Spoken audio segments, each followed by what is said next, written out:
aba babandizo kore ko kwatwaho abwembere twiro mu kacikwa karuga bemerumo.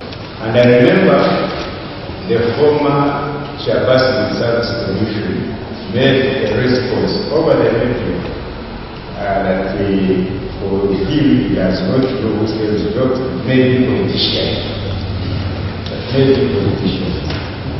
That was a statement on the radio. And the chair as well present also want to come together as the government has taken another stride to minimize those challenges that have been faced by the Commission. I think they will start with us. Na bwanyuma desarahize chairman wakacikwa karuga bemerumo kandi turi yatemba Fred yazombegere bya arara karozi owencure yehwireyo